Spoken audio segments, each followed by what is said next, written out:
Welcome to another episode. Today's question is if Buddha had an encounter with Mara, the demon, then why was he still an atheist? Should not he know that if bad force like Mara exists, then a good supreme force should also exist? I'll repeat the question. If Buddha had an encounter with Mara, the demon, then why was he still an atheist? Should not he know that if a bad force like Mara exists, then a good supreme force should also exist? So this is actually in the life of Buddha. It is said that in the final stages of his, before his enlightenment, when he was practicing meditation and other things, he encountered Mara, the bad force, and he conquered it.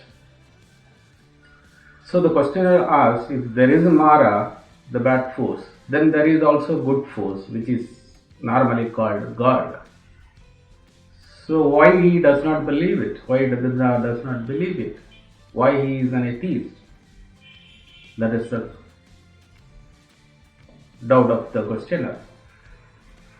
So let us see that. Buddha and Mara are the personifications of our tendencies that stop us from being free. So both Buddha or Mara are within us, that are the tendencies which stop us from realizing the truth or being free. Buddha is a thought which wants to be free, and Mara is the thought that prevents it through attachment. So Buddha is the force that wants to be free, and Mara is the thought that prevents it through attachment. Don't fight Mara, that only strengthens it. If you fight Mara, the attachment, that only strengthens it. Be aware that both are thoughts. Go beyond it. When you are aware, the good thoughts and bad thoughts, both are thoughts. And go beyond it. Then you are free. So you are both Buddha and Mara. If you go beyond both, then you are the supreme force. So whatever supreme force you are asking, that is beyond the good and the bad, both Buddha and Mara. So if you go beyond that, beyond the thoughts, beyond the good thoughts, the bad thoughts, Buddha and Mara, then whatever supreme force you are talking about, you will realize you are that. If you search the force outside of yourself, you are not going to get it. Don't search it outside. It is within you. So to elaborate on this, we'll see from a Zen koan, when you meet the Buddha, kill him. There is a Zen koan which says, when you meet Buddha, you kill him. So the explanation here we have taken from Gary Z. McGee in Fact Enlightenment, Fracta Enlightenment, and Jerry Moeller in Medium.com. The title of this article is a koan attributed to 1st century Zen master named Lingji Yuzan or Yuxan. It is obviously not meant to be taken literally. It is not that you meet a Buddha and kill him. No, it is not like that. Because killing is wrong. So don't take it literally. It is a koan with a shock value. Most of the koans are, all of the koans are supposed to shock you, and realization dawns at the moment of the shock. That is the purpose of a koan. So this koan is also having a shock value to make you ajar, make you awaken. a tool meant for self-exploration and self-interrogation. So here we will see this meaning of this curious koan and bring some clarity into how we can use it as a tool for way forward and self-development. So here the road which the koan defines. So when you meet Buddha and the road is the path of enlightenment, your personal path, you are chosen. That symbolizes. The road symbolizes that. So road is meant by the personal path you are taking on the journey of enlightenment as your own path which you have chosen. So which is the direction of your life. The Buddha here means the idealized image of enlightenment, perfection, whatever you have formed in your mind. So in your personal path, you are meeting Buddha. So that Buddha is a image of Buddhahood you are having. The image which you have built up through the study of the books and scriptures. The idea of perfection. The idea of an enlightened man.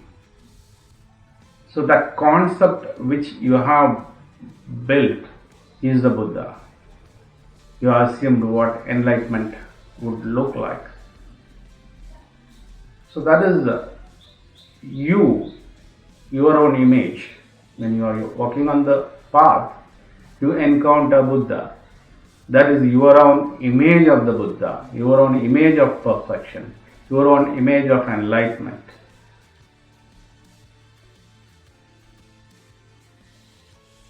So, all concepts are wrong. It is your own image which is projected. All ideas are wrong. So, like in Tao, it says, the Tao that is named is not the eternal Tao.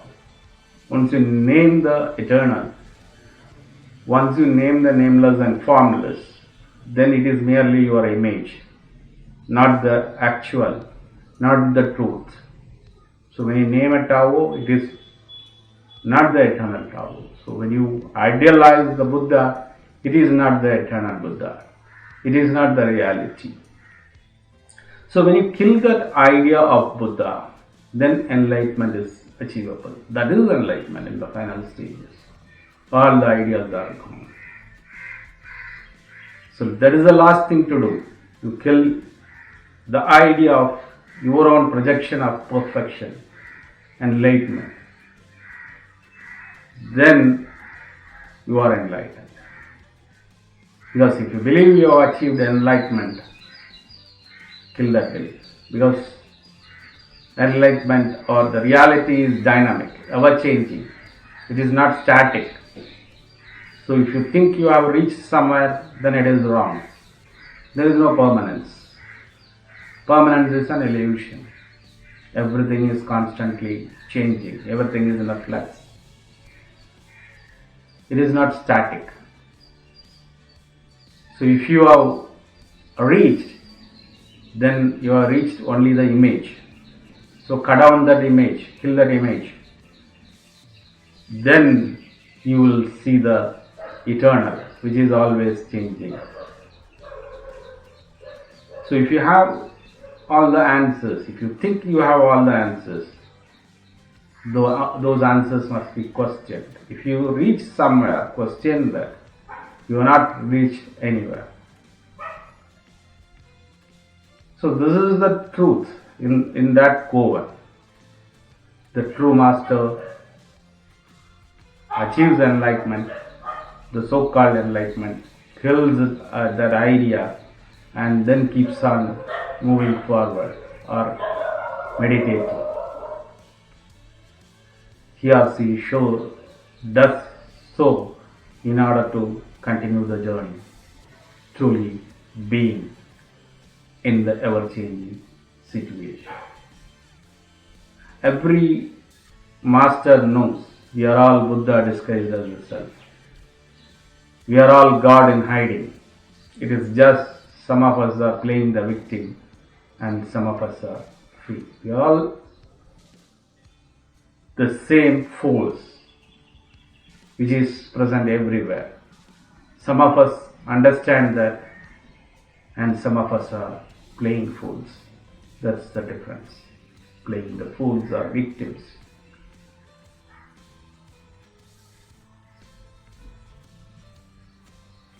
We are always trying to change something. But a person, normal person, he tries to change things outside. But the man on the path, he tries to change things inside him. And here the word kill is also important. You have seen the road, which is your personal path. Buddha is your own image. And the word kill is important. Kill is a process. It is the enormous energy which is there. Killing is an action. And it is not external. Ordinary people will think of killing another. External, that is violence. And it should be inwards, the killing of the image or disintegration of the image you have within you, not external. The path is not external. The Buddha who you meet is not external. It is the image within you. The people who do it externally, they are the revolutionaries, the reactionary politicians, supernazis, or other bigots. They do violence externally, trying to enforce their idea of perfection. And that is violence.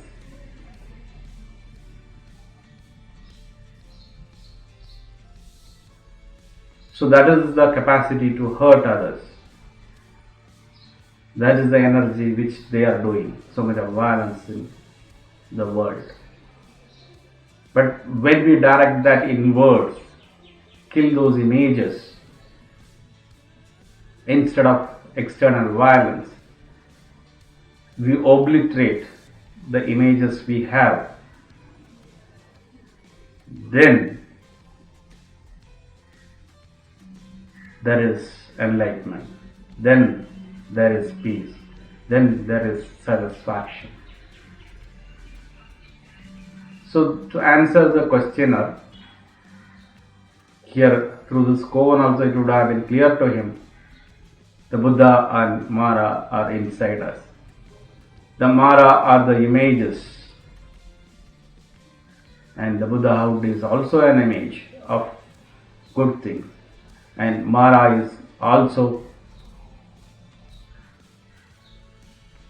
the things. It is not good things, the so-called bad things, attachments which are external. If you try to obliterate that external things, it becomes violence. When you understand, the inward attachments go off. Nothing is required, no force is required, nothing is required, and understanding is required to obliterate what is internal. So there is no Godhead, there is no Buddhahood, there is no Mara. Everything is inside you, everything is imagined by you. That is the enlightenment. So that is the answer to the questioner. With this, we will end this episode. Stay with me for another episode. Share this video. Subscribe to my channel. Thank you.